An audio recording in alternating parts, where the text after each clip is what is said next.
코로나19와의 싸움은 토너먼트가 아니라 리그전입니다.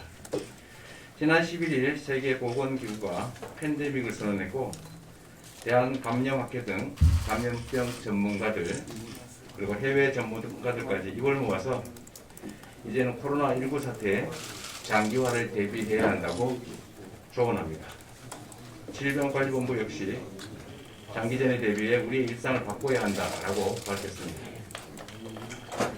우리나라에서 일일 확진자가 감소 추세를 보이고는 있지만 신천지라는 특수한 요소를 제외할 경우에 전국의 누적 확진자는 우상향 그래프를 그리고 있어서 결코 안심할 수 없는 상황입니다.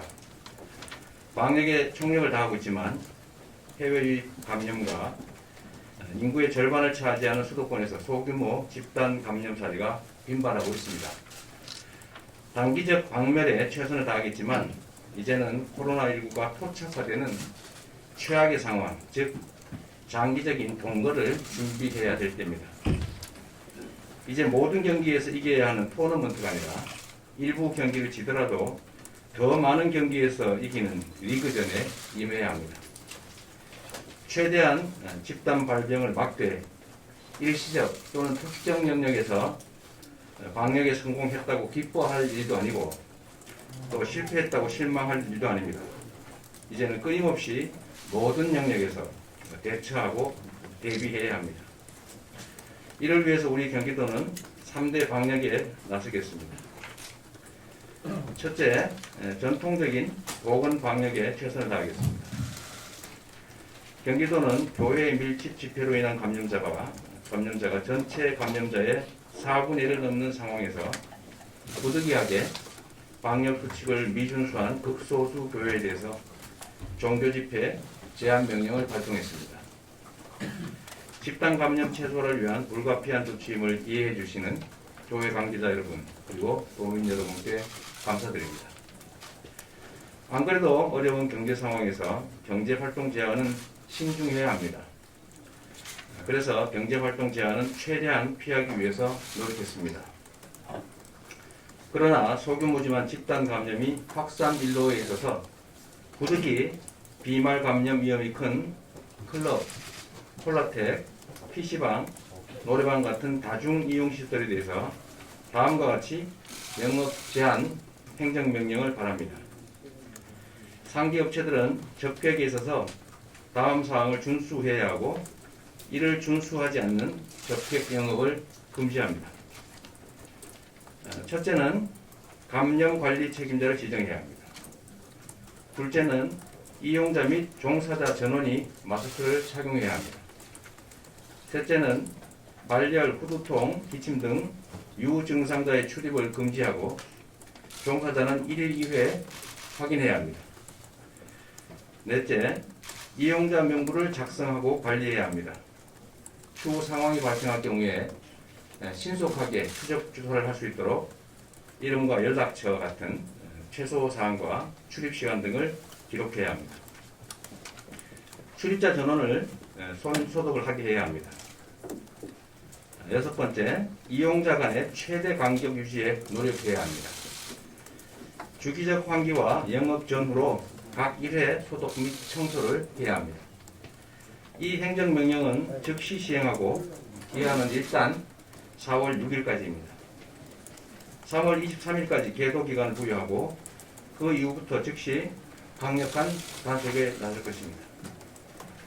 행정명령 위반 시에 감염병 예방법에 따라서 고발, 위반 업체의 전면 집객 영업 금지, 위반에 따른 확진자가 발생 시에는 조사, 검사, 치료 등 관련 방역비 전액을 부상 청구할 계획입니다.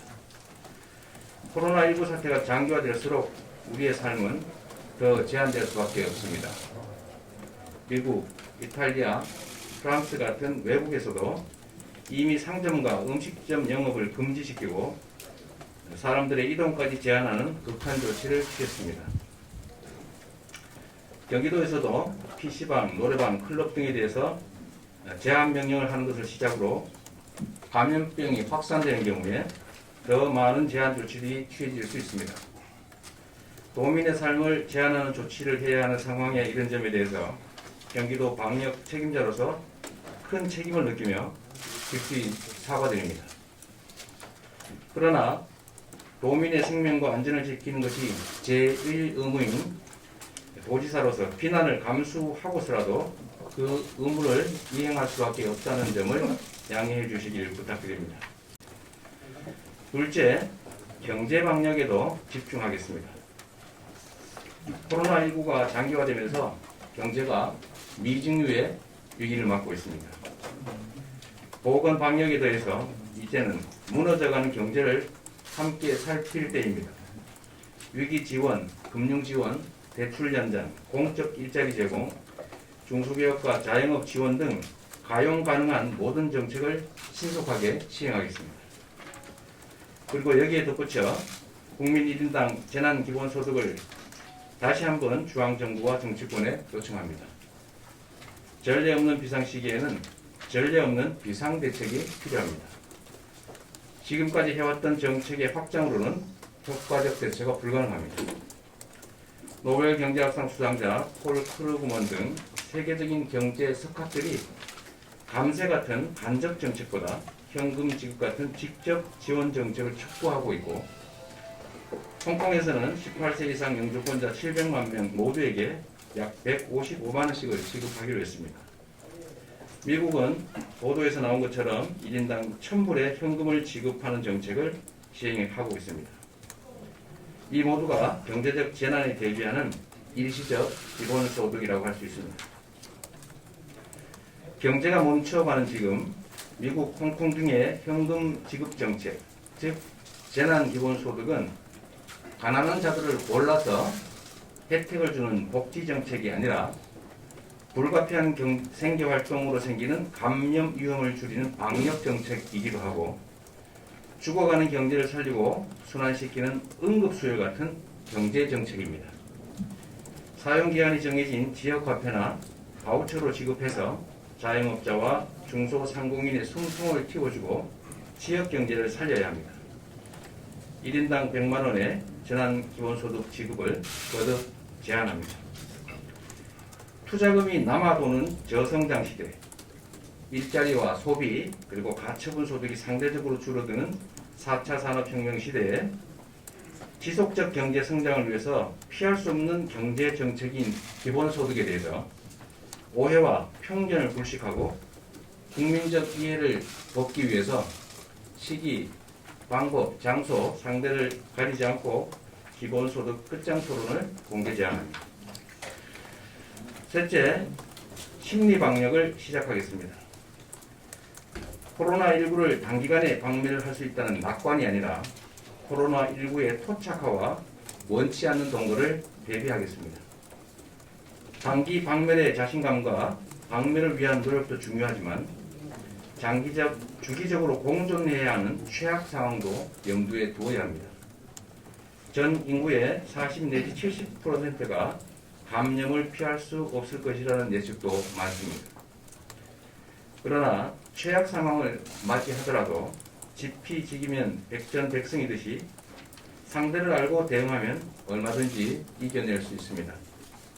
현실을 냉정하게 인정하고 마음의 준비를 단단히 해서 과도한 두려움을 덜어내야 합니다. WHO가 밝힌 코로나19의 치명률은 3.4%로 메르스의 30%, 사스의 10%에 비해서 낮은 수준입니다. 적시 대응과 의료진들의 헌신, 그리고 최고 수준의 의료기술과 의료체계 덕분에 우리나라 치명률은 현재까지 1%를 밑도르고 있습니다. 코로나19가 위험하지 않다는 것이 아니라 지혜롭게 대응하면 충분히 이겨낼 수 있다는 뜻입니다. 뚫지 못하는 방패도 없고 막지 못하는 창도 없습니다. 지금도 수많은 연구진이 코로나19 백신과 치료제 개발에 온 힘을 쏟고 있어서 머지않아 백신과 치료제가 개발될 것입니다. 예방수칙 준수와 선진 방역으로 최대한 감염을 줄이고 피해를 최소화하면서 시간을 벌어야 합니다. 경기도는 코로나19 장기화에 따른 과도한 불안감과 공포를 극복하고 감내할 수 있는 범위 내에서 일상이 빠르게 회복될 수 있도록 사회학자와 심리학자 등 전문가들과 함께 심리 방역을 위한 정책을 마련하고 시행하겠습니다. 경기도민 여러분, 그동안 나름 방역에 최선을 다해왔지만 도민 여러분의 기대에는 충분히 미치지 못했을 것입니다. 더 노력하겠습니다. 더 큰 희생과 더 많은 이들의 고통을 피하기 위한 불가피한 조치를 용인해 주시고 모두를 위해서 특별한 희생을 치르는 분들을 위해서 그에 상응하는 특별한 보상 방안들을 찾아보겠습니다. 도민 여러분의 집단 지성을 믿고 도지사로서 도민 전체의 안위를 최우선에 두고 방역에 최선을 다하겠습니다. 감사합니다.